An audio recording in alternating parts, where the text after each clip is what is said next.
बाजार बोलता है एफआईआईज का डेटा, तो एफआईआईज तो सपोर्ट कर रहे हैं मार्केट को, नो डाउट। काफ़ी दिन से मार्केट में जो बाइंग आ रही है, जो टिका हुआ है बाजार, वो एफआईआईज की खरीदारी की वजह से टिका हुआ है। 2386 करोड़ रुपए की बाइंग एफआईआईज करके गए हैं और 1369 करोड़ की बाइंग डीआईज ने भी की है, तो ये एक अच्छी चीज़ है। एक बार देख लेते हैं ग्लोबल संकेत, वहाँ पे किस तरह का रुझान देखने के लिए मिल रहा है। तो ग्लोबल संकेतों में देखें तो इस समय जिस तरह से कल डाउ बंद हुआ तो 0.25% बढ़कर बंद हुआ, लेकिन शंघाई मिला जुला रेड मार्क पे बना हुआ है। हैंसेंग पॉजिटिव है विद बहुत ज़्यादा कोई ऐसा ग्रोथ नहीं दिख रहा है, केवल 0.25% ही ऊपर है। निकाई भी 0.25% ही ऊपर है, कोस्पी आधा % नीचे, तो मिले जुले संकेत हैं। एशिया से कुछ ऐसा नहीं है कि ज़बरदस्त आपको कुछ ट्रिगर्स मिल रहे हो।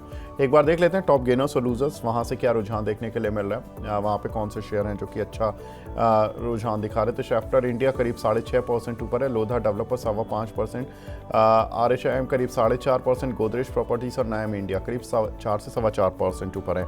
एक बार देख लेते हैं कौन से काउंटर हैं जो कि आज ज़्यादा गिरे हुए हैं। तो उनमें देखें तो बजाज फिनसर्व करीब 6.5%, शॉपर स्टॉप 6%, बजाज फाइनेंस इसके रिजल्ट्स भी आए थे, इसके बोनस स्प्लिट की भी खबरें आई हैं, तो उनको देखने के बाद भी ये काउंटर 5% नीचे है। GRSE करीब 5%, प्राज इंडस्ट्रीज करीब 4.5% नीचे है। तो ये कुछ एक काउंटर्स हैं जो कि मार्केट में स्ट्रेंथ नहीं दिखा पा रहे हैं। एक बार कुछ एक खबरों पर चलते हैं। जो ग्लोबल टेंशन है उसमें सबसे बड़ी टेंशन इस समय भारत के साथ ही चल रही है, वो है जियोपॉलिटिकल रिस्क। और ये रिस्क अपने आप में बड़ा होता है क्योंकि आतंकवाद से निपटने के लिए तीनों सेनाओं को खुली छूट दे दी है प्रधानमंत्री ने कल। इसका मतलब है कि कुछ ना कुछ तो बड़ा होने जा रहा है। अब ये एक डिप्लोमेटिक प्रेशर है या इसका सही में आउटकम आएगा, ये देखने वाली बात होगी। पीएम ने तीनों सेनाओं के जो हेड हैं उनको बुलाया, कल मीटिंग की और उसके बाद तीनों को बोल दिया आपको जो करना है आप करें। अब ये एक बहुत बड़ा स्टेटमेंट है। साथ ही अगर देखें तो कल 9 घंटों में 9 देशों के विदेश मंत्रियों से हमारे विदेश मंत्री ने बात की है। दैट मीन्स कि डिप्लोमेटिक तरीके से लोगों को शायद कन्विंस किया जा रहा है कि जो भी हम एक्शन लेने वाले हैं इंडिया, वो कहीं ना कहीं लोग उस पर उतनी संवेदना ना प्रकट करें या उनको पहले से आगाह किया जा रहा है कि हम कुछ करने जा रहे हैं। गृह मंत्री और आरएसएस प्रमुख कल पीएम आवास पर भी गए, उनसे मिले, तो कुछ बहुत बड़ी जो चीज़ें हैं, घटनाक्रम है, वो इस तरह का इंडिकेशन तो दे रही हैं। रचित भाई, अगर ये मार्केट अभी तक तो मार्केट शायद ऐसा लगा नहीं कि डर रहा है, लेकिन इस मार्केट में ना एक चीज़ जो सामने विजिबल है वो ये है कि इस पर भी बात करेंगे, इस डेटा पर आराम से बात करेंगे। रचित भाई, ये लग रहा है कि मार्केट में इंडेक्स को खड़ा करके ना और मिड कैप स्मॉल कैप को तोड़ा जा रहा है।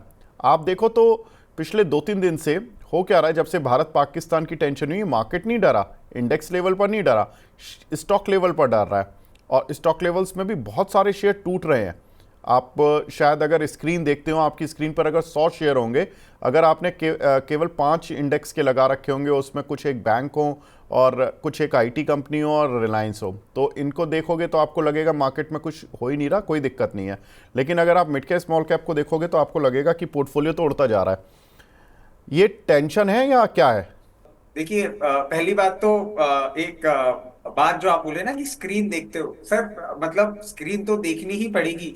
और ये जो बात है ना, ये आपने बहुत सही पकड़ी है कि मिड कैप स्मॉल कैप में कहीं ना कहीं ये जो सेलिंग प्रेशर देखने को मिल रहा है, इसको हम ऐसे भी ले सकते हैं कि अब ना लोग थोड़े से एक क्लियर कंसेंसस के हो गए हैं। मतलब जो बातें अब आती हुई दिख रही हैं, उसमें लोगों को भी ये दिख रहा है कि कहीं ना कहीं it is better of that we park the funds in blue chip. और मिड कैप स्मॉल कैप जो है इतने वॉलेटाइल होते हैं और थोड़े से वीकर साइड होते हैं, तो वहां से लोग एग्जिट करने की कोशिश कर रहे हैं जिन्होंने लोअर लेवल्स पे अगर थोड़ा बहुत लिया भी हो। और एक इसको आप एज अ पोर्टफोलियो चर्निंग भी ले सकते हैं कि जिस तरीके से पूरी सिचुएशन डेवलप हो रही है और जियो पॉलिटिकल सिचुएशन खासकर की जो हमारी अभी सारे डेवलपमेंट्स हो रहे हैं, देखिए ये डेवलपमेंट्स कहीं ना कहीं एक स्ट्रॉन्ग मूवमेंट की बात कर रहे हैं। और उसके चलते मैं समझता हूं कि जो HNIs हैं और जो रिटेल क्लाइंट्स भी हैं, वो थोड़े थोड़े स्विच कर रहे हैं, which is a very positive sign that we have seen in recent times. ठीक है। तो ये कुछ ना कुछ पॉजिटिव साइंस तो हैं, लेकिन ये पॉजिटिव कितना बड़ा, क्योंकि रचित भाई हर कोई इन्फोसिस, टीसीएस, रिलायंस में इन्वेस्ट नहीं करता है। लोगों को वो 4,000 शेयर हैं उनमें से पिक करने की आदत है। और देखिए, वो गलत प्रूव नहीं हुए हैं। वो गलत प्रूव तब हुए हैं जब मार्केट गिरता है। जब मार्केट चलता है तो वो सही प्रूव हुए हैं। अब देखिए, या तो आप इस मेंटेलिटी के साथ चले कि मैं इंडेक्स को 10% या 20% गिरने पर 40% अपने पोर्टफोलियो को गिरते हुए देखने का आदी हो चुका हूँ, तो कोई प्रॉब्लम नहीं है, आप मिड कैप स्मॉल कैप में लगाओ पैसा। और अगर आप फिर उस समय आप इंडेक्स से कंपैरिजन करोगे तो आप फंसोगे, टेंशन में आओगे, दुख में आओगे। लेकिन अगर आपको ये पता है कि जिस दिन मार्केट रिकवर होगा तो मेरा 40% वहीं आ जाएगा और हो सकता है उसको आगे भी निकल जाए। लेकिन शर्त क्या है मिड कैप के साथ कि क्वालिटी मिड कैप। ये कोई नहीं बताता क्वालिटी मिड कैप क्या, किसकी डेफिनेशन क्या है। क्वालिटी मिड कैप की डेफिनेशन सब लोग ये बता देते हैं कि फंडामेंटल ठीक होना चाहिए, ब्रांड ठीक होना चाहिए। अब मिड कैप से ही लार्ज कैप बनी है। अब आप बताओ कि ऐसे में मिड कैप वाले लोग क्या करें। देखिए, ये बात आपने बिल्कुल सही कही। और ये 40% डाउनसाइड के बाद जब आपने 40% अपसाइड की बात कही थी, तो उसमें मुझे कहीं ना कहीं ये बैक ऑफ द माइंड आ ही रहा था कि बहुत सारे ऐसे होते हैं जो 40% डाउनसाइड के सफर पे तो आगे चले जाते हैं, बट 40% अपसाइड बहुत कम होते हैं जो वापस रिकवर करते हैं। अब इसमें देखने वाली बात यह है कि it is too difficult to pinpoint, और बहुत ही रेयरेस्ट ऑफ रेयर केसेस में हमने देखा है जो हमारे फंड मैनेजर्स भी हैं वो भी कई कबार बहुत ज्यादा गलत हो जाते हैं looking at the finances and looking at the company. उनको लगता है ये 40% अपसाइड वाली कंपनी है, बट नहीं हो पाता है। तो इसमें आपको मतलब अगर कोई आप ऐसी बात बोले कि साहब मैं आपको एक ऐसा सोल्यूशन दे देता हूं जो आपको हमेशा विन विन सिचुएशन देगा, नहीं। Uncertainty is name of the game. हमको ये देखना है कि हमारी रिस्क टेकिंग एपेटाइट और हमारे गोल्स कितने दूर हैं, और उसके हिसाब से हमको एक ऐसा पोर्टफोलियो क्रिएट करना होता है ऐसी कंडीशंस में जिसमें हम मिड कैप और स्मॉल कैप में एक्सपोजर लें, और वो एक्सपोजर को सेफगार्ड करने के लिए, हेज करने के लिए हमारे पास लार्ज कैप में भी सिचुएशन होनी चाहिए। गिवन अ चांस हमारे 2-3 मिड कैप अगर फेल भी हो जाते हैं तो लार्ज कैप्स और रिमेनिंग मिड कैप्स जो हैं वो इस तरीके से परफॉर्म कर जाएं कि हमारा कैपिटल भी आए और हमारा कैपिटल एप्रिसिएशन भी वापस होता हुआ दिखे। चलिए, तो मैं एक मिड कैप की कैटेगरी आपसे पूछ लेता हूँ। आज मैं फंसाने के मूड में हूँ आपको। दिख रहा डिफेंस है, मुझे शेयर। सब दिख रहा है। मतलब मैं आज वो है ना कि दिमाग खराब होते हैं ना तो ऐसा होता है। और मुझे दिख रहा है कि आज मैं फंसने वाले मूड में हूँ, इसलिए बहुत सेफ खेल रहा हूँ मैं अभी तक। बट आपकी गुगली से बच नहीं पाया हूँ पहले भी, और लगता है आज भी फंसूंगा, क्योंकि आपको भी पता है कि मैं मिड कैप का आदमी नहीं हूँ, मैं लार्ज कैप की बात करने वाला आदमी हूँ। आप मुझे मिड कैप में कॉर्नर करेंगे और मैं चुप हो जाऊंगा, ये सच है। नहीं नहीं, इतना नहीं फंसाऊंगा। छोटी मोटी, अब देखो जब पिच पे उतरो तो खेलना तो पड़ेगा ना सर। तो अब देखो, ये जो डिफेंस शेयर है, इन डिफेंस शेयरों की प्रॉब्लम ये रही है कि जब भी टेंशन होती है तो ये भाग जाते हैं, और जब टेंशन रिड्यूस होती है तो ये नीचे आ जाते हैं। अब जो निवेशक है वो तो चाहेगा इन डिफेंस शेयरों वाला कि टेंशन बनी रहे या ये शेयर चलते रहे। अब टेंशन तो हर समय इतनी लंबी तो चलती नहीं है कोई भी टेंशन।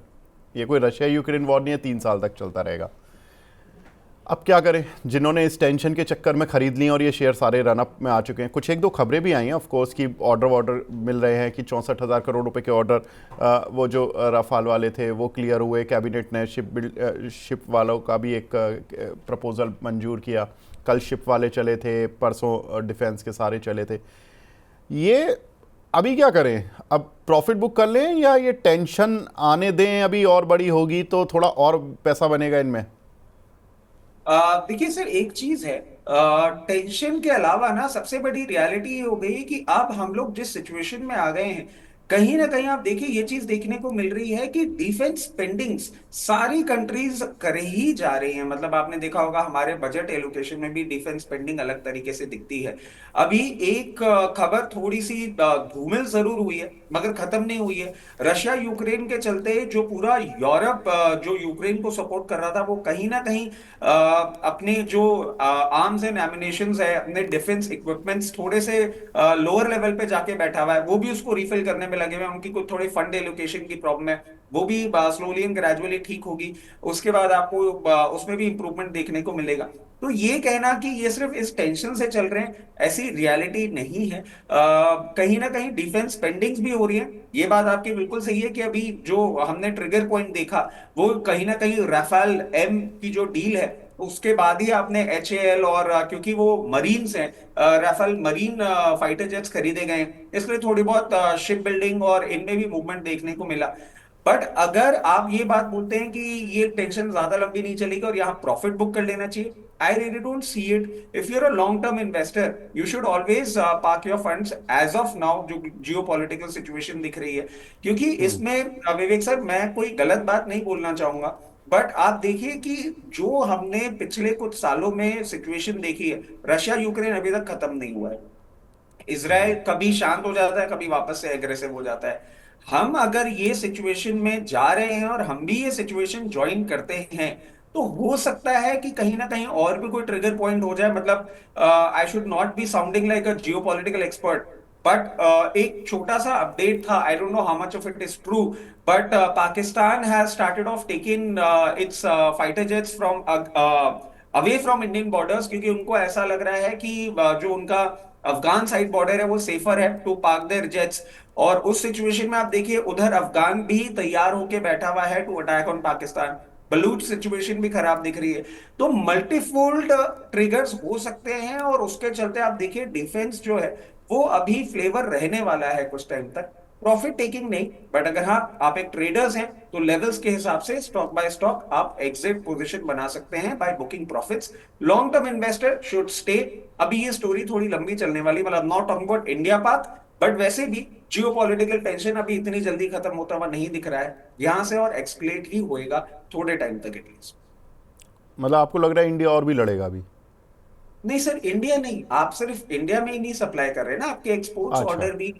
और जैसे आपका रेलवे भी, आप देखिए हम पहले इतने नेगेटिव हो गए थे, बट रेलवे में भी आपने एक्सपोर्ट चालू कर दिया। तो इंडिया क्या करेगा ये तो देखिए अभी समय बताएगा। और बहुत सारे आकलन लगाए जा रहे हैं, कुछ तो ऐसे आकलन हैं जो बहुत ही खून खौलाने वाले और अच्छी फीलिंग्स बता देने दो ना वाले भी वो आ रहे हैं। आंकड़े। आप अपना खून क्यों खौला रहे हैं सर? आप बता दीजिए वो आंकड़े, सबका खून खौल जाएगा।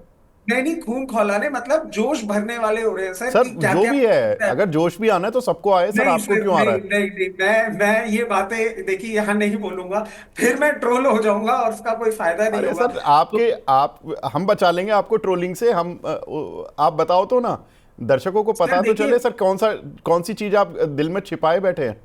मेरी दिल में नीचे पाए बैठे हैं सर, ये सब जानते हैं, मतलब आप भी जानते हैं और आपने अपने न्यूज में भी कवरेज किया है अभी, कि जिस तरीके से ये RSS चीफ की मीटिंग हुई है कल।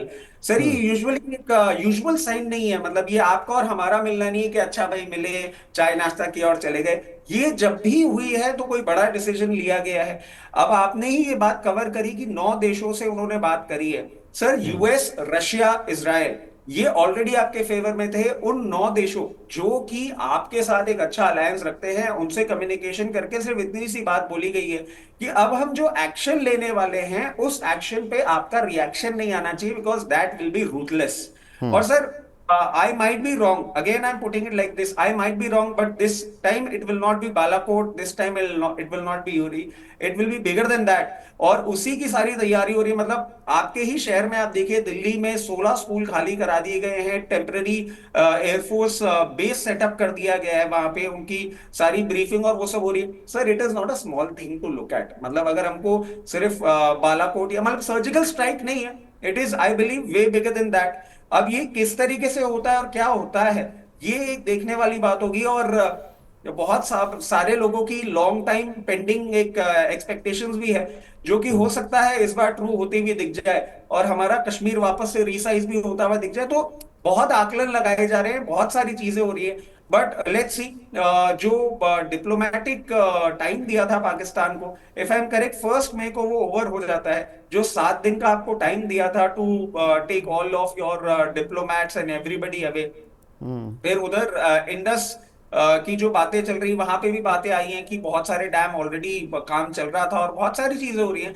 तो ये अब देखने वाला एक चीज होगी, और शायद हो सकता है जो हमारा लॉन्ग टाइम पेंडिंग एक इच्छा रही है पाकिस्तान को मुंह तोड़ जवाब देने की, शायद हो सकता है वो होती भी दिखे। इसमें बस एक ही माइनस पॉइंट है सर, और हर वॉर वो माइनस पॉइंट लेकर आता है। जो नुकसान होता है वो दोनों साइड ही होता है। बस हम यही कृपा कर प्रे कर सकते हैं और यही सोच सकते हैं कि हमारे साइड का जो लॉस हो वो जितना मिनिमम हो उतना ही अच्छा, और जितना हम कवरेज करना चाह रहे हैं वो पूरा करें, जो बदला लेना चाह रहे हैं वो पूरी तरीके से ले लें।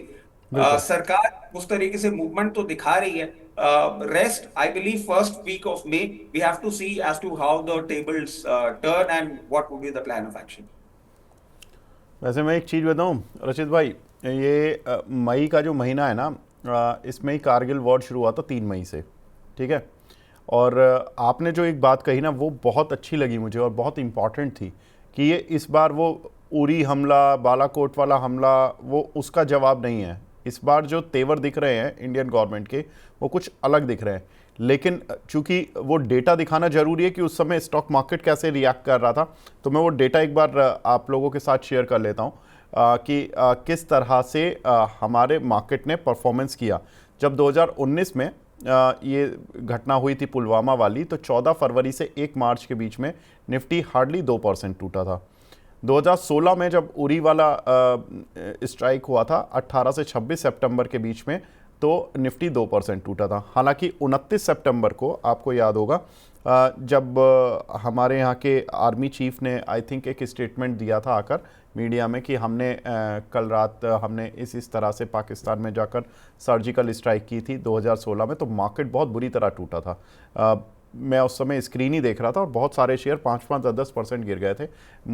इंडेक्स लेवल पर करीब आई थिंक 485 पॉइंट शायद सेंसेक्स और निफ्टी में करीब, उस समय ज़्यादा बड़े नहीं होते थे ना सेंसेक्स निफ्टी, तो वो जो फॉल था वो काफ़ी बड़ा माना गया उस दिन के लिए।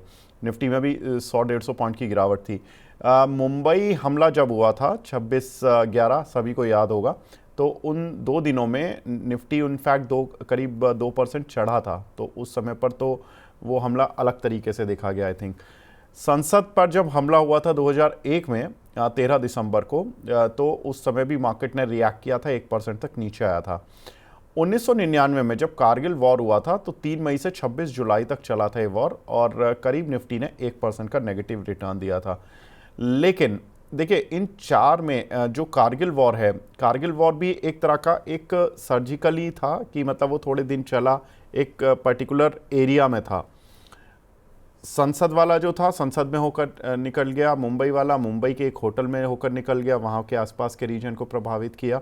उरी और पुलवामा वहाँ पर जाकर वो भी जो था वो एलओसी पर था। इस बार भी माना तो यही जा रहा है कि एलओसी पर ही होगा, लेकिन तेवर कुछ इस तरह के कि शायद एलओसी तक रहेगा या नहीं रहेगा पता नहीं। तो ये थोड़ा सा एक डर है, और जिस तरह से सेना के तीनों प्रमुखों को बुलाकर बोला गया, तो ये थोड़ा सा डर है। रचित भाई, अगर ये खबर आई कि हमला हुआ है, और हमला नॉट ओनली पीओके या नॉट ओनली एलओसी तक सीमित है, थोड़ा बहुत इधर उधर भी हुआ है, क्या लगता है मार्केट कितना रिएक्ट करेगा? प्राइसिंग तो नहीं है, ये तो पक्का है सर। सर देखिए इसमें ना हम एक चीज समझें कि इन तीनों की जो ग्रेविटी थी उसमें कारगिल की ग्रेविटी भी, जो आपने बिल्कुल सही कवरेज किया कि एरिया कन्फाइंड था। सर उससे पहले अगर हम देखें and if I am correct 71 के वॉर में they have actually burned the entire Karachi port. और sir INS Vikrant with its team has already taken the position. ये अपडेट आप वेरीफाई करिएगा, मतलब जो मेरे पास अपडेट्स हैं वो ये है। राजस्थान बॉर्डर, मतलब हमारे जो बिल्कुल बॉर्डर वाला सिचुएशन जो एरिया है वहां पे सारे बंकर्स फुल हो चुके हैं, पाकिस्तान के साइड से भी इंडिया के साइड से भी। और इस बार अगर ये कोई भी बात छिड़ती है ना, तो सर आप ये देखिएगा हमारा जो पूरा पाकिस्तान बॉर्डर है वो पूरा का पूरा पाकिस्तान बॉर्डर कहीं ना कहीं डिस्टर्ब आपको होता हुआ दिखेगा। और ये बहुत लार्ज स्केल मोबिलाइजेशन की बात हो रही है, and somehow I believe that both the countries as per their power and arms and ammunitions they are trying their level best to take whatever best possible action they can। अब इन database से आप बिल्कुल भी ये आकलन नहीं लगा सकते हैं कि मार्केट किस तरीके से रिएक्ट करेगा। ये बहुत छोटे छोटे अटैक थे, बहुत छोटा छोटा ये आपको मूवमेंट देखने को मिला। अब अगर हम मार्केट की बात करते हैं ना सर, तो मार्केट देखिए मेरे को नहीं लगता है कि अभी तक हमने हिस्ट्री में इस तरीके का रिएक्शन डेटा फेड, मतलब जो पहले के वॉर हुए थे तब मार्केट्स के इतने डेटा भी नहीं है हमारे पास कि किस तरीके से रिएक्ट किया था। कुछ लेवल्स होंगे जो हमको फॉलो करने होंगे। जैसे मैं बहुत आपको क्लियर एक बेसिक बात बताता हूं कि हमें बहुत क्लोजली देखना होगा किस तरीके से मूवमेंट हो रहा है, कौन सी कंट्री किधर फेवर कर रही है और क्या कर रही है। उसके साथ साथ लेवल्स को फॉलो करना होगा। There is no way out that you can very easily understand. क्योंकि एक चीज और है कि अभी आपने इस रैली में जिस तरीके से एफआईआई का सपोर्ट देखा है, हो सकता है अगर वॉर लाइक सिचुएशन में हम जाते हैं तो एफआईएस किस तरीके से रिएक्ट करते हैं वो भी एक देखने वाली बात होगी। क्योंकि गवर्नमेंट का सपोर्ट होना और इन्वेस्टर्स का सपोर्ट होना दो अलग अलग चीजें होती हैं। डैमेज मार्केट में आपको देखने को मिल सकता है, बट वो लेवल्स क्या होंगे? अगर बहुत ही रूथलेस मूवमेंट होता है तो भी मैं समझता हूं कहीं ना कहीं, मतलब अब जो मैं लेवल आपको दे रहा हूं एक्सट्रीम लेवल्स दे रहा हूं, एक ऐसे लेवल दे रहा हूं, आप मान लीजिए बिल्कुल फुल स्केल वॉर हो जाता है तो सपोर्ट मार्केट का कहाँ आता है? अभी वॉर नहीं हो रहा है, करेक्शन भी अगर आता है तो मैं आपको कहूंगा 23,800 तक एक बार निफ्टी सपोर्ट लेगी, वो ब्रीच करेगी तो नीचे जाएगी। मगर अगर वॉर हुआ और एफआईआईज भी रूथलेस सेलिंग पे आ जाते हैं और फुल स्केल वॉर होता है तो कहीं ना कहीं यहां से एक अच्छा डाउनसाइड आपको देखने को मिल सकता है। और बहुत बड़ी बात मैं नहीं बोलना चाहूंगा, बहुत कंजर्वेटिव होते हुए 21,800 तक का मूवमेंट अगर फुल स्केल वॉर होता है, एफआईएस एग्जिट करते हैं, तो वहां तक की निफ्टी के लिए भी आपको एक बार तैयारी कर लेनी चाहिए। मैं समझता हूं कहीं ना कहीं वही लेवल होगा जहां पे मार्केट को सपोर्ट मिलेगा, क्योंकि पहले भी आपने देखा है जो टैरिफ वॉर के सिचुएशन में भी हम कहीं ना कहीं वही सपोर्ट ले रहे थे। तो एक बार वो एक एक्सट्रीम सपोर्ट होगा जिसके लिए अगर वो आ जाता है तो कोई बहुत चौंकने वाली या बहुत ही कोई अनरियलिस्टिक बात नहीं होगी। So we should brace our sails up. कुछ भी हो सकता है, और इसीलिए जो शो के स्टार्टिंग में मैंने कहा था कि हम क्लाइंट्स को बोल रहे हैं साइडवेज मूवमेंट, बट हाँ अगर ये ट्रिगर पॉइंट आता है तो जी things can take a bad shape, accordingly position अपनी मेंटेन करनी चाहिए। बिल्कुल। तो अगर वॉर या टेंशन, एक होती है एस्केलेशन, लेकिन एक होता है war type situation. War type situation अगर आ जाती है तो 21,800 रचित भाई का ये लेवल है जो उन्होंने दिया है। चलिए, ये इस टॉपिक पर काफ़ी बात हुई, अब दूसरे टॉपिक की तरफ बढ़ते हैं। एक रचित भाई, आपको याद है ड्रिल बेबी ड्रिल? वो फेल हो गया है। और ये हम नहीं बोल रहे, अमेरिका की कंपनियां बोल रही हैं। उन्होंने कहा है कि भाई ट्रंप को अब राष्ट्रपति बने हुए 100 दिन हो गए हैं। एक तो अब 100 दिन में उनकी कुछ उपलब्धियां हैं, कुछ उनकी नेगेटिविटी हैं। नेगेटिविटी यही है कि उनकी जो पॉपुलैरिटी है वो काफ़ी नीचे आ चुकी है। लोग उनको ये मानने कि उन्होंने अर्थव्यवस्था काफ़ी ख़राब कर दी है अपने टैरिफ वॉर के चक्कर में। ऊपर से उनके चक्कर में क्रूड ऑयल काफ़ी नीचे आ गया। तो ड्रिलिंग कंपनियां कह रही हैं भाई हम ड्रिल क्यों करें, क्रूड निकालेंगे वो सस्ता बिकेगा, तो हम क्यों ड्रिल करें। तो ये ड्रिल बेबी ड्रिल फेल हो गया उनका। क्रूड पहले से ही कंपनियों के अनुसार क्रूड पहले ही 20% नीचे आ चुका है ऑलमोस्ट। अगर आप देखोगे तो ऑलमोस्ट 75 to 80 डॉलर के बीच में चलता था। अगर 80 डॉलर से देखो तो करीब करीब क्रूड 20% ऑफकोर्स नीचे आ चुका है। और ट्रंप के राष्ट्रपति बनने के बाद ये ज़्यादा हुआ कि क्रूड ऑयल नीचे आया, क्योंकि उनको एनर्जी कॉस्ट बढ़ती हुई अच्छी नहीं लगती है। एनर्जी के खुद के शेयर अमेरिका में S&P 500 का जो एनर्जी इंडेक्स है वो करीब 11% टूट चुका है 20 जनवरी से। तो आप समझो कि कहीं ना कहीं वहाँ पर एक प्रॉब्लम तो है इंडेक्स में एनर्जी को लेकर। तो एनर्जी को लेकर पॉजिटिविटी नहीं है। दूसरा कि कंपनियां कह रही हैं कि भाई अगर 60 डॉलर या उसके आसपास क्रूड रहता है तो वी आर नॉट इंटरेस्टेड, हमें कोई इंटरेस्ट नहीं है क्रूड ऑयल की ड्रिलिंग करने में। ऐसे में ड्रिलिंग कंपनियों में क्या करें जो कि उस एंटीसिपेशन में चले थे, या ऑयल कंपनीज में क्या करें जो ये मान रहे थे कि भाई क्रूड ऊपर आएगा तो हमें नुकसान होगा, नीचे आएगा तो हमें फ़ायदा होगा। तो कहाँ देख रहे हो क्रूड और कहाँ देख रहे हो सर ड्रिलिंग कंपनियाँ, तेल कंपनियाँ?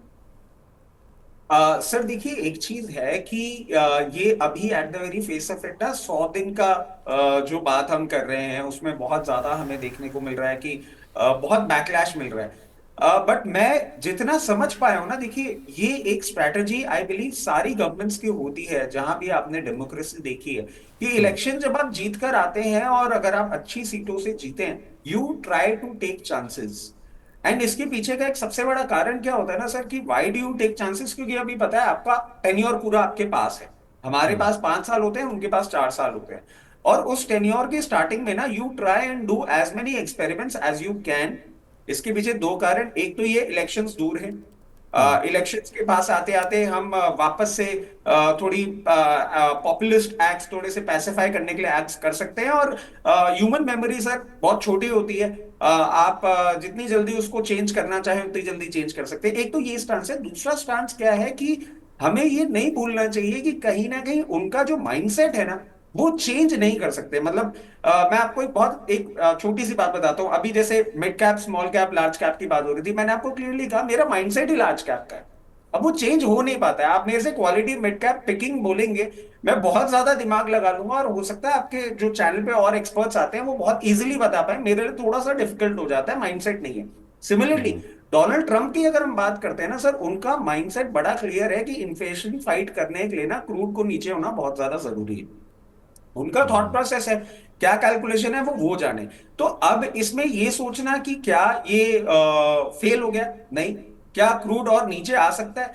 बिल्कुल आ तो सकता है, मगर इसमें एक ही काउंटर फैक्टर हो सकता है सर, जो अभी हमने कुछ देर पहले डिस्कस किया था, कि अगर इस बेल्ट में टेंशन डेवलप होता है, इंडिया पाक टेंशन डेवलप होने का मतलब क्या एशियन कंट्रीज भी इन्वॉल्व होती हैं। और अगर वो होता है तो आप देखिएगा जिस तरीके से क्रूड शूट अप करेगा, वो थोड़े से टाइम के लिए आपका पेन पॉइंट बन सकता है। तो ऑयल मार्केटिंग कंपनी, अब जैसे हमने देखा रिजल्ट्स भी आए थे, they have perform quite good. उसमें करना क्या चाहिए मेरे हिसाब से, एक बार प्रॉफिट बुक कर लेना चाहिए।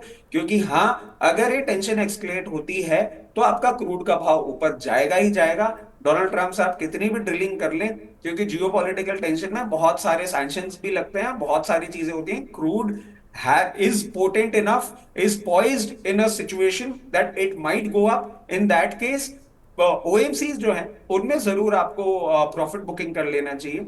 मगर जो कंपनीज हैं, जो रिफाइनरीज हैं, जो आपके रिलायंस और ओएनजीसी ऑफ द वर्ल्ड है, उनमें जरूर आप अपनी पोजीशन मेंटेन कर सकते हैं। क्योंकि कहीं ना कहीं बिल्कुल। अगर स्पाइक करता है क्रूड तो फिर उनको फायदा होगा ही होगा। चलिए, ठीक है, अगले टॉपिक की तरफ बढ़ते हैं क्योंकि काफ़ी सारे टॉपिक रह गए और आज थोड़ी बातचीत टेंशन को लेकर, जियोपॉलिटिकल टेंशन लंबी हो गई। ट्रेड डील पर अपडेट, अमेरिका की डील किसी देश के साथ हो गई है। ये वहाँ के कॉमर्स सेक्रेटरी का बयान है। बोले कि देश की जब संसद उस डील को क्लियर कर देगी, अपनी अप्रूवल दे देगी, तभी हम उस देश का नाम बताएंगे। इंडिया तो नहीं है रचित भाई, आपने ऐसा ऑलरेडी इंडिकेशन दे दिया, लेकिन अमेरिका वाले तो बोल रहे थे कि पहली डील हमारी इंडिया के साथ ही होगी। डोनाल्ड ट्रंप ने तो बार बार ही ये बोला कि हमारी पहली डील शायद इंडिया के साथ ही होगी। दूसरा कंटेंडर था साउथ कोरिया। साउथ कोरिया के साथ हुई होगी या इंडिया के साथ हुई होगी? नहीं नहीं सर, इंडिया के साथ तो बिल्कुल भी नहीं हुई है, ये बहुत क्लियर बात है। और इसके पीछे का ना सर एक सबसे बड़ा डिफरेंस मैं आपको बता देता हूँ क्या होता है। जिन कंट्रीज के साथ जितने प्रोडक्ट्स आप, क्योंकि सर ये प्रोडक्ट बाय प्रोडक्ट कर रहे हैं, मतलब एग्री, तो एग्री में कितने प्रोडक्ट्स हो गए, उसमें किस प्रोडक्ट में कितना टैरिफ लगाएंगे, क्या करेंगे। सिमिलरली ऑटो, ऑटो इंसेलरी, डिफेंस, बहुत सारी कैटेगरी। और इंडिया मल्टी लेयर ट्रेडिंग करता है सर। अगर एक एक प्रोडक्ट को पकड़ के आपको वो टैरिफ डिसाइड करना होगा, उनका काउंटर टैरिफ लेना होगा, it will definitely take time. South Korea can be a possibility which can not be denied. But जैसा कि हिस्टोरिकली हमने देखा है, और हिस्ट्री का सर 100 दिन से जो देख रहे हैं इनको, ये कुछ भी ऐसा अनाउंसमेंट करते हैं और उसके बाद कोई ऐसी चीज जरूर निकल के सामने आती है कि हम बोलते हैं "अरे ले लो, ये तो सोचा ही नहीं था"। कोई और भी कंट्री हो सकती है सर, साउथ कोरिया क्यों, कोई और भी हो सकती है।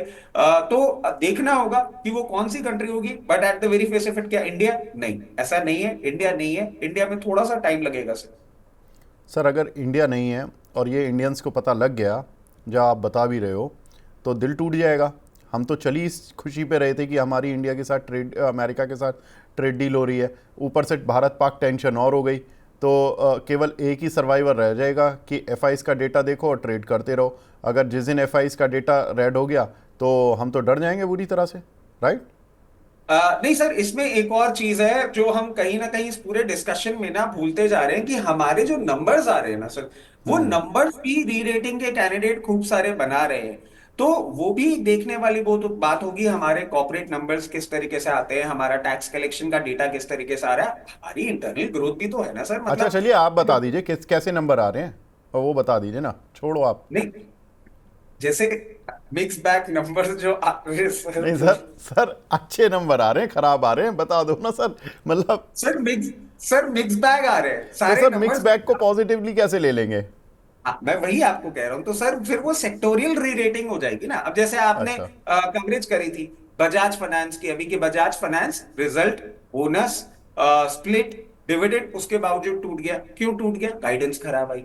सो then you have to have a stock specific approach, then you need to understand किसके कैसे नंबर आ रहे हैं, किसके कैसे अनाउंसमेंट आ रहे हैं, किसका कैसा सारी चीजें चल रही हैं। उसके बाद यू हैव टू डिसाइड कि कैसे क्या सिचुएशन बन सकती है। उस टाइम ठीक है। पे आपका वो जो एक फंडामेंटल वाला जो एक होता है विद असिस्टेंस ऑफ टेक्निकल्स, आपको देखना होगा कि कौन सी कंपनी अब स्ट्रॉन्ग मूवमेंट की तरफ जा रही है। और आपकी हंसी जो है ना सर, मैं मतलब क्या नहीं, नहीं सर मैं कुछ नहीं आप पर गुगली मार रहा हूँ रचित भाई कोई बात नहीं, आप आराम से बोलो सर, बोलो। मैं अगली गुगली की तैयारी कर रहा हूँ, आप मैं बोलिए। वही आपकी हंसी में ना मुझे वो गुगली दिख गई। तो अब मुझे लग रहा है कि मुझे इतना एलैबोरेटिव आंसर ही नहीं देना चाहिए, मेरे आंसर से ही नेक्स्ट क्वेश्चन तैयार हो जाता है। खैर जोक्स अपार्ट, तो देखिए अगर बहुत सीरियस नोट पे देखें ना सर, तो हमारे इंटरनल नंबर्स भी इंपॉर्टेंट हैं। उनको हमें स्टडी करके स्टॉक स्पेसिफिक और सेक्टर स्पेसिफिक अप्रोच रखनी होगी। अब आपका नेक्स्ट सवाल यही होने वाला है कि बताओ भाई किसके नंबर अच्छे आए हैं और किस पे हम नेक्स्ट दाव लगा सकते हैं। तो सर मैं उस क्वेश्चन पे, अगर वही क्वेश्चन है तो उसका आंसर भी अभी दे देता हूँ। आपके चैनल के माध्यम से ही हमने रिलायंस पे एक कवरेज करी थी। और तब रिलायंस आप देखिए और 1300 रुपीज चल रहा था। और उस पे हमने हायर लेवल्स दिए थे, और रेस्ट इज हिस्ट्री। आप देखिए जिस तरीके से रिलायंस इंडस्ट्रीज ने परफॉर्म किया है। उसके साथ साथ ही कहीं ना कहीं टेलीकम्युनिकेशन इंडस्ट्री भारतीय, और इनकी भी हमने छोटी मोटी बात करी थी। तो ये स्टॉक स्पेसिफिक अप्रोच अब आपको रखनी होगी फॉर द टाइम बीइंग। अगर ये टेंशंस एस्केलेट करते हैं तो जरूर आप पूरे मार्केट को नहीं खरीद सकते, पूरे मार्केट को ट्रेड नहीं कर सकते, but stock specific approach, stock specific opportunities आपको आने वाले समय में आराम से देखने को मिल सके। चलिए ठीक है। अब रचित भाई मैं कोई गुगली नहीं मारूंगा, बिल्कुल फ्लैट, क्योंकि खबरें दो तीन रह गई हैं, फिर उसके बाद दर्शकों को काफ़ी सारे सवाल आ चुके हैं, तो अब उन पर भी फोकस करना है हमें। अमेरिकी फार्मा कंपनीज पर थोड़ा सा फोकस है, क्योंकि चीन अमेरिकी दवाओं के इंपोर्ट को घटा रहा है, और उनका कहना है कि चीन की गवर्नमेंट ने अपने हॉस्पिटल्स को, अपनी फार्मा कंपनीज को बोला है कि जो भी आप अमेरिका से जितना कट कर सकते हो अपना ट्रेड करो, और हमारी तरफ से पूरी छूट है। अब ऐसे में अमेरिकन कंपनीज, जो कि अमेरिकन या यूरोपियन कंपनीज जो फार्मास्यूटिकल की हैं, उन पर एक प्रेशर तो होगा कि अपना बिजनेस बढ़ाएं, तो कहाँ बढ़ाएं? तो एक मोस्ट पॉपुलेटेड कंट्रीज में एक तो चाइना आता है, दूसरा इंडिया आता है। तो इंडिया की तरफ फोकस आएगा क्या रचित भाई? एस्ट्राजेनेका, फाइजर, जीएसके फार्मा जैसी कंपनीज, अगर कोई निवेशक इनमें पैसा लगाए तो पैसा बनेगा क्या? देखिए फार्मा में आपके पास ना, अब अगर इस न्यूज को भी आप कंसिडर करते हैं तो एक दोहरी तलवार टाइप कुछ है। क्योंकि अभी तक आपका यूएस की तरफ से भी देखिए क्लैरिटी नहीं आई है। और चाइना इतना एग्रेसिवली क्यों बोल सकता है सर? चाइना का ना एक और हिडन वेपन आप मान लीजिए इसमें है, कि चाइना का एपीआई प्रोडक्शन जो है ना वो बहुत बड़ा है। जो दवाई बनानी होती है ना आपको, उसमें जो सॉल्ट्स लगते हैं, वो सॉल्ट्स चाइना के पास है। और अगर चाइना ने उस पर काउंटर टैरिफ या ऐसा कुछ लगा दिया तो उनकी प्रॉब्लम और बढ़ती हुई दिख सकती है। At the very face of it, क्या वो एक्सपोर्ट करेंगे इंडिया को? मुझे नहीं लगता। उसके पीछे का कारण उनके ऑलरेडी बहुत एक्सपेंसिव हैं दवाएं। हाँ, हमारा जो एक्सपोर्ट है यूएस को, उसमें हमें प्रॉब्लम जरूर देखने को मिल सकती है कि मान लीजिए गवर्नमेंट बोल देती है will give you some subsidies, और इंडियन मेडिसिन की प्राइसिंग पे ही आप अपनी प्राइसिंग कर लें।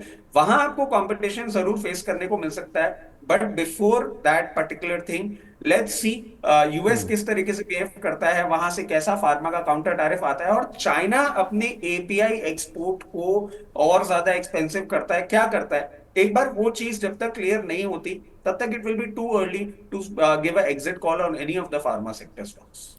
एक चीज़ तो है, रचित भाई से क्वेश्चन पूछो लेकिन उसका आंसर पूरा क्लियर नहीं देते, वो मुझे और तीन गुगलियों में फंसाते हैं, है ना? मैं गुगली मारता हूँ, वो 3 गुगली मारते हैं। मैंने पूछा फार्मा कंपनियों में क्या कर रहे हैं, रचित भाई ने वो नहीं बताया, उन्होंने 3 बातें बता दी, ये होगा, वो होगा, ये होगा। रचित भाई ऐसे नहीं चलेगा, सीधा नहीं आंसर नहीं नहीं देना सर, पड़ेगा। मैंने आपको मैं यही बोला। मैं गुगली मार रहा हूँ सर, गुगली गुगली पे बैटिंग करनी पड़ेगी। आप 3 उल्टा बॉल पकड़ लेते हो और बॉल को कहते हो अब आप मेरी गुगली लो 3। ऐसा मत करो। नहीं नहीं नहीं नहीं नहीं सर, मैं आपको यही बोल रहा हूँ कि सिर्फ इस न्यूज को रीड करके क्या हम एग्जिट कॉल ले लें? नहीं, हाँ, हमें स्टिक आउट करना चाहिए। मैंने बाकी के डेवलपमेंट्स इसलिए बताए हैं कि ये चीजें अभी और हैं। अच्छा, तो जो आपका सवाल था ना कि क्या हमें प्रॉफिट बुक कर लेना चाहिए, बिल्कुल भी नहीं। मेरे को ये चीजें और दिख बस रही वही और बता दीजिए, प्रॉफिट बुक नहीं करना, 3 चीजें हो गई। उसके बाद बता हाँ, दीजिए कि 2-3 चीजें और है। इसलिए नहीं करना। चलो, एक सवाल मतलब एक। मैं मजाक नहीं कर रहा हूँ। ये तर्क वितर्क और ये सारा जो मजा है ना आपके साथ जो शो करने में आता है, बहुत मजा है। और मैं मेंटली प्रिपेयर्ड होता हूँ, मतलब आप मानेंगे नहीं, you know it, I have been doing multiple shows on your channel, और चैनल्स में भी जाता हूँ। बहुत रिलैक्स तरीके से, बहुत अलग तरीके से सारी चीजें हो जाती है। यहाँ मुझे पता होता है कि एक ना एक टॉपिक तो जरूर ऐसा पकड़ में आने वाला है जिसमें मेरी बैंड बजने वाली है। उसके लिए मैं पहले से प्रिपेयर्ड रहता हूँ।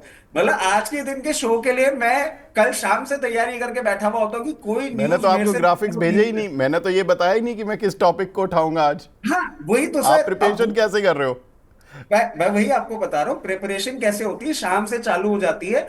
बाकी सब की जगह तो क्या है, ओपन बुक टेस्ट वाली फीलिंग आती है। यहाँ पे आती है बुक भी नहीं है और सब्जेक्ट भी नहीं पता है। भाई साहब आप किसी भी सब्जेक्ट में बोलने के लिए बोले जा सकते हो, तैयार होकर जाओ। तो मैंने बाकायदा इंडिया पाक टेंशन की भी अलग स्टडी करी, फार्मा की अलग करी, बजाज फाइनेंस आपने मेरे से पूछा नहीं, बट क्योंकि मैं मैं स्टडी करके मैं आया था मैं तो मैंने आ आगे से ही बता दिया। मैं आ ही रहा था। ये वैसे आपने अच्छा किया कि आप वैसे मतलब सारा कुछ पढ़कर आए हो।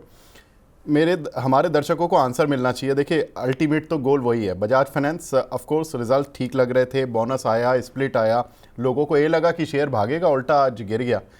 तो आपने बता दिया कि गाइडेंस खराब है। एक बार मैं I would request my PCR team कि एक बार बजाज फाइनेंस के रिजल्ट्स दिखा दें। एनआई 21%, मुनाफा 19% चला। एक शेयर पर 4 शेयर का बोनस का भी ऐलान हो गया और हर शेयर को 2 भागों में स्प्लिट किया जाएगा, यानी कि किसी के पास 1 शेयर है तो 10 शेयर हो जाएंगे। वो कैसे कि पहले तो 4 बोनस के मिल गए, तो आपके 1 शेयर था, 4 और बोनस के मिल गए तो 5 हो गए। अब उन 5 का स्प्लिट हो गया, हर 5 1 शेयर को 2 भागों में विभाजित कर दिया, तो आपके पास 10 हो गए। सिंपल मैथ्स है, कोई ज़्यादा दिक्कत नहीं है। तो जिसके पास हैं उसके पास 1 शेयर के 10 शेयर हो जाएंगे। रचित भाई ने बता ही दिया कि बजाज फाइनेंस क्यों गिरा है आज। आगे बढ़ते हैं। उसके बढ़ने से पहले बस ये पूछ लेता हूँ, बजाज फाइनेंस जितना नीचे गिर गया है, इस खबर के बाद खरीद लें या अभी रुक जाएं? सर बिल्कुल, देखिए मेरी समझ से अभी रुक जाना चाहिए। उसके पीछे का कारण सिंपल, जब कंपनी खुद बोल रही है ना कि आने वाले टाइम पे हमको इतने अच्छे ग्रोथ नहीं देखने को मिलेगा। और एक पॉइंट और ऐड करना चाहूंगा sir, this is just my personal thought, I might be wrong.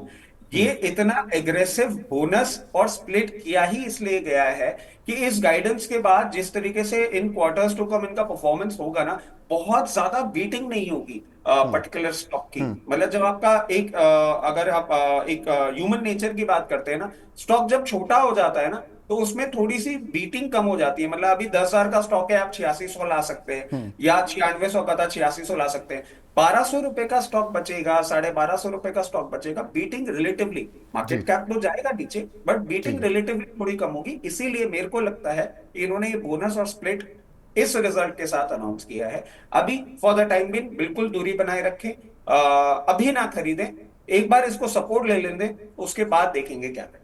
ठीक है, तो रिव्यू करेंगे जब सपोर्ट लेगा। ठीक है, क्लियर। बिल्कुल। सर, उतना ही छोटा आंसर, इससे भी छोटा आंसर बीपीसीएल में लेना चाहूँगा। रिजल्ट्स आए, ख़राब दिख रहे थे, लेकिन मार्केट और ज़्यादा ख़राब सोच रहा था। प्रॉफिट 8.8% गिरा है, रेवेन्यू 4% गिरा है। मार्केट एक्सपेक्ट कर रहा था कि करीब 30-40 परसेंट तो कंपनी का मुनाफा गिर जाएगा।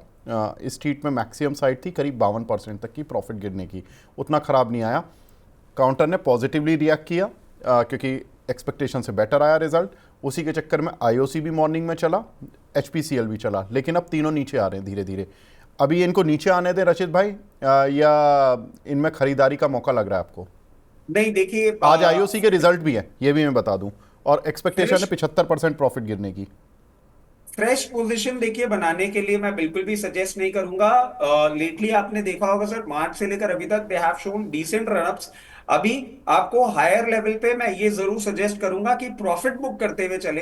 बट क्या बाइंग अपॉर्चुनिटी है यहाँ पे? तो बिल्कुल भी नहीं। ठीक है, तो क्योंकि बाइंग अभी नहीं हमने करनी। के अपसाइड की भी बात करी, और अब ऊपर के लेवल पे आप बेच सकते हैं, नीचे के लेवल पे आके खरीदेंगे, यहाँ पे खरीदारी नहीं बनती।